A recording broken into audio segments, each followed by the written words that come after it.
का है।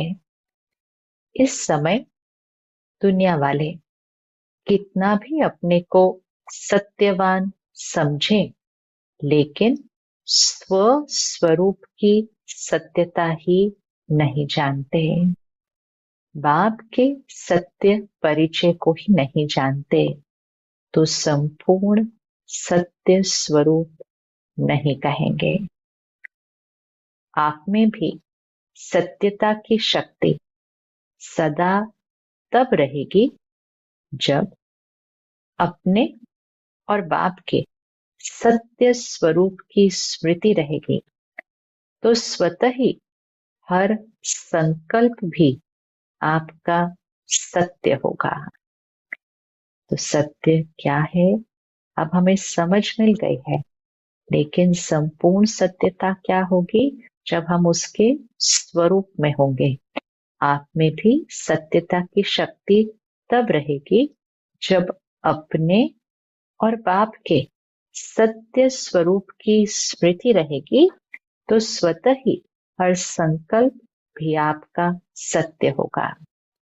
Soul consciousness की स्थिति से संकल्प होगा, बाबा की श्रीमत के आधार से संकल्प होगा। अभी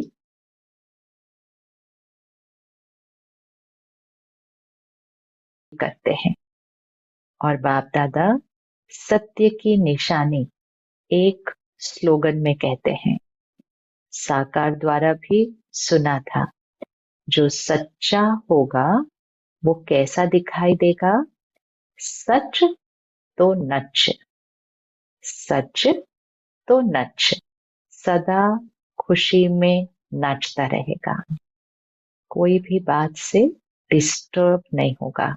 सच तो नच, सदा खुशी में नाचता रहेगा।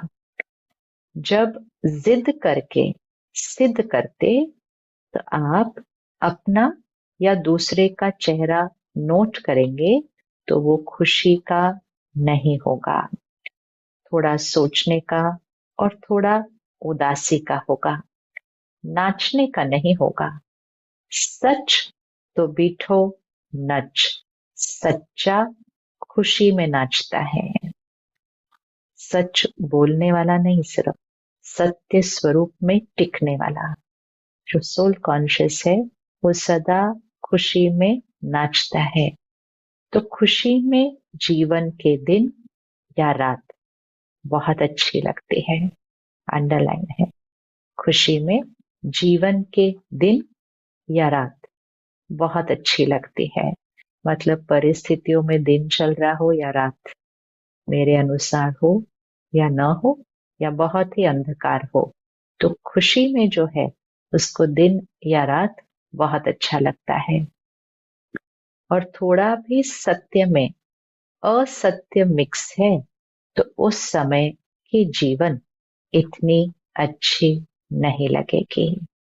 तो सत्यता का अर्थ ही है सत्य स्वरूप में स्थित होके, चाहे संकल्प, चाहे बोल, चाहे कर्म करना। अंडरलाइन, सत्यता का अर्थ ही है सत्य स्वरूप में स्थित होके, चाहे संकल्प, चाहे बोल, चाहे कर्म करना।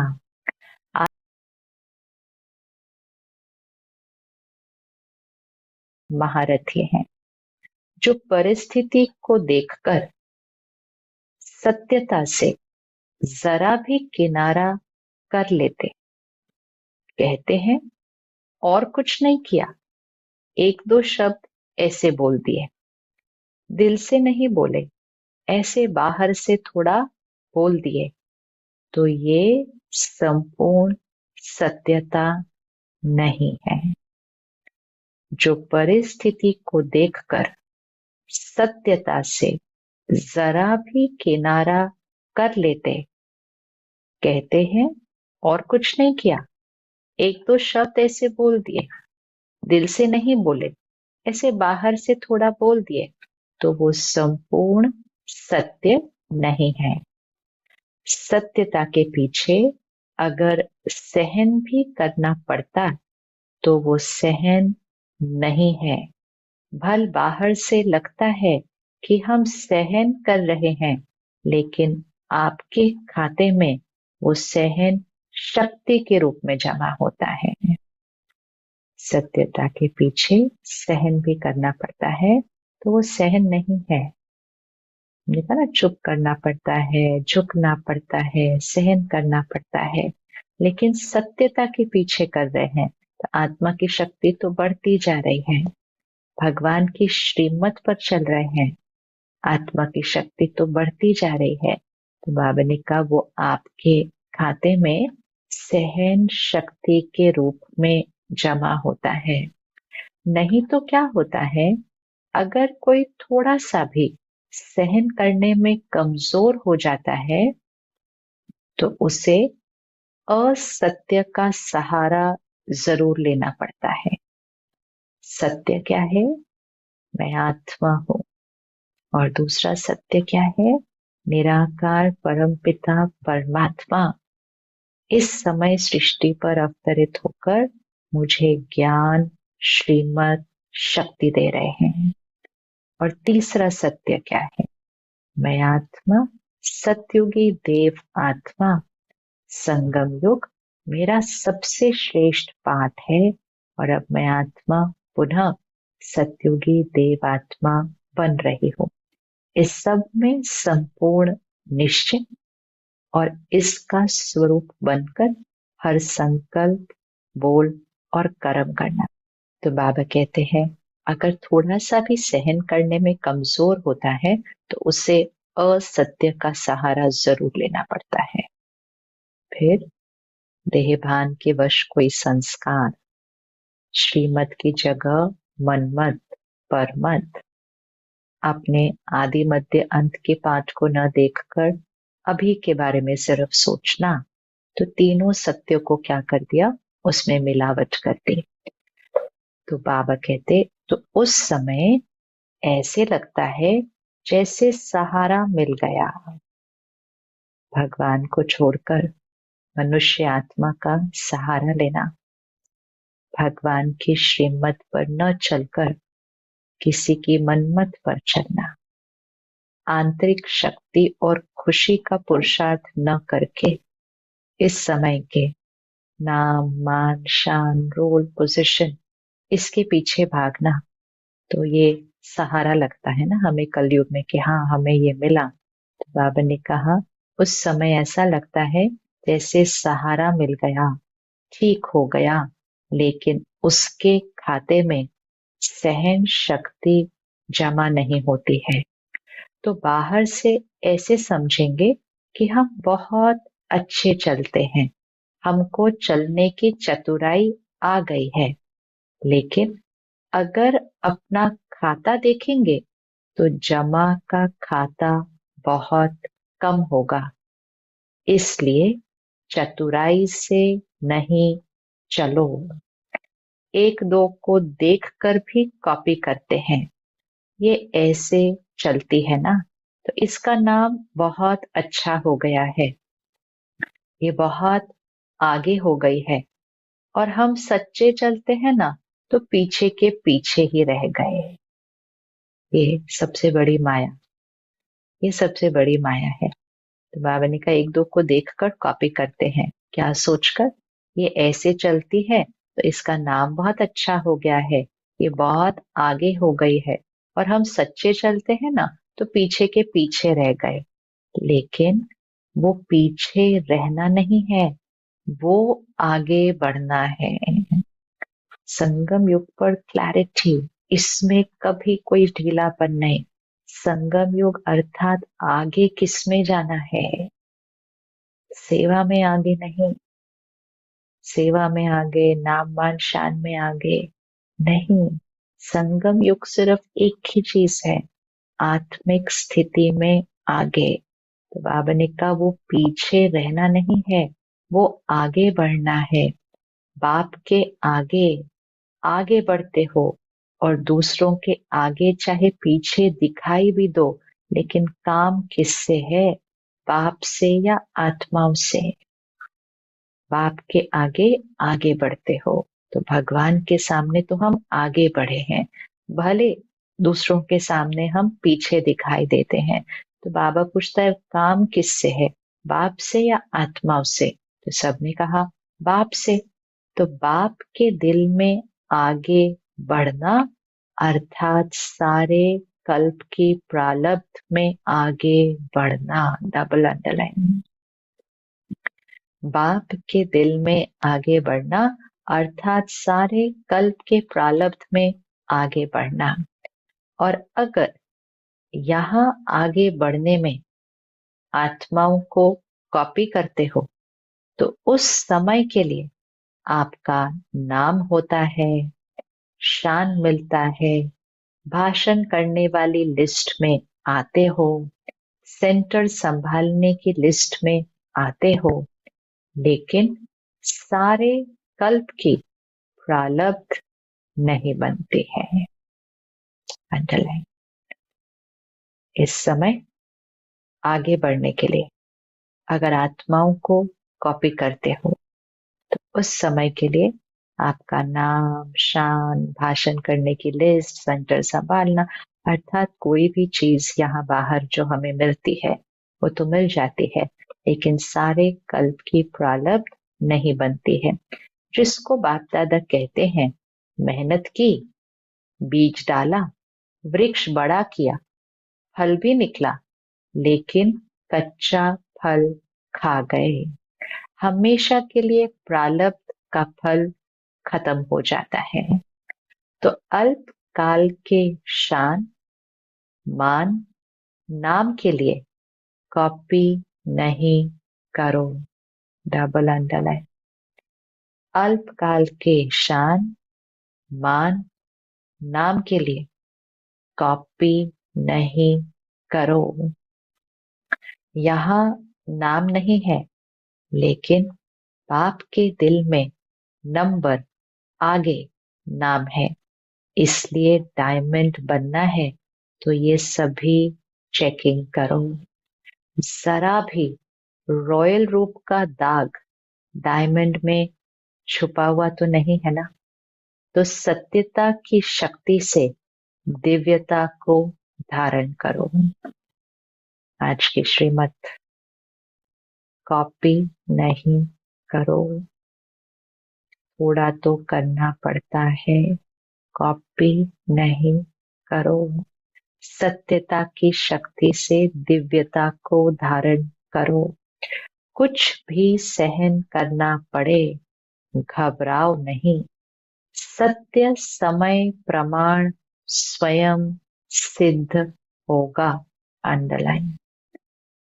ये सबसे इंपॉर्टेंट संस्कार है कि सत्य को सिद्ध नहीं करना है। सत्य समय प्रमाण स्वयं सिद्ध होगा। कहते भी हो ना कि सत्य की नाव डोलती है लेकिन डूबती नहीं है। तो किनारा तो ले लेंगे ना। निर्भय बनो, निर्भय बनो।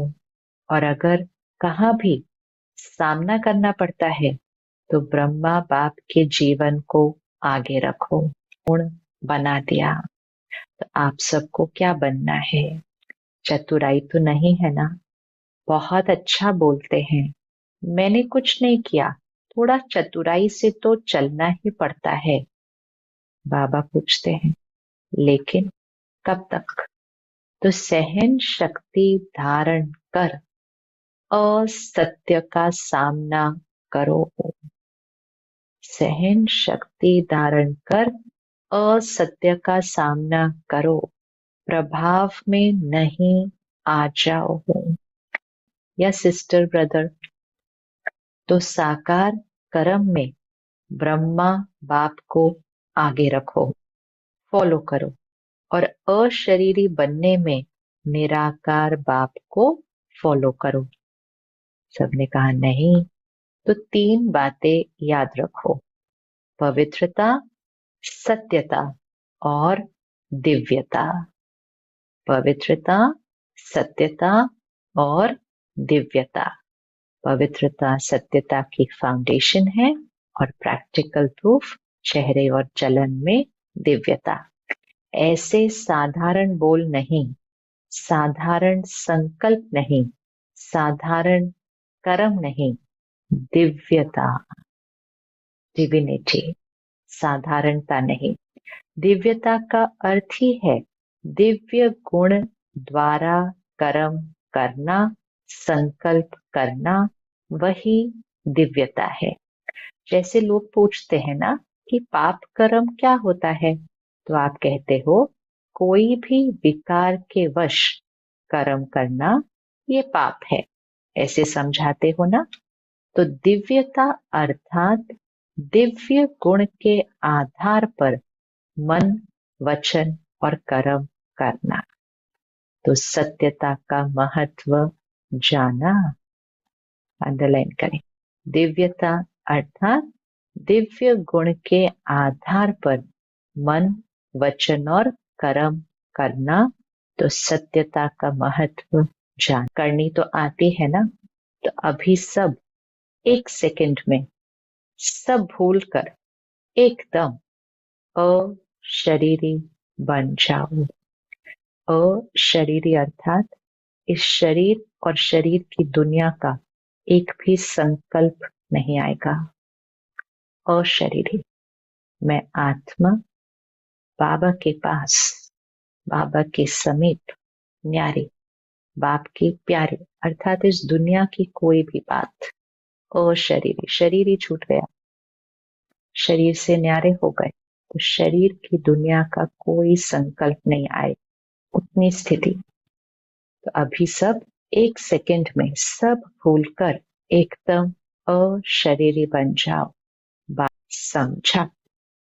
वरदान, स्नेह के सागर में समाकर मेरेपन की मैल को समाप्त करने वाले पवित्र आत्मा भव। स्नेह के सागर में समाकर मेरेपन की मैल को समाप्त करने वाले पवित्र आत्मा भव। जो सदा स्नेह के सागर में समाये रहते हैं, उनको दुनिया की किसी भी बात की सुध बुध नहीं रहती। स्नेह में समाये होने के कारण वे सब बातों से सहज ही परे हो जाते हैं। भक्तों के लिए कहते हैं ये तो खोए हुए रहते हैं, लेकिन बच्चे सदा प्रेम में डूबे हुए रहते हैं। उन्हें दुनिया की स्मृति नहीं, मेरा मेरा सब खत्म। अनेक मेरा मैला बना देता है। एक बाप मेरा तो मैलापन समाप्त हो जाता है और आत्मा पवित्र बन जाती है। अनेक मेरा मेरा मैला बना देता है। एक बाप मेरा तो मैलापन समाप्त हो जाता है और आत्मा पवित्र बन जाती है।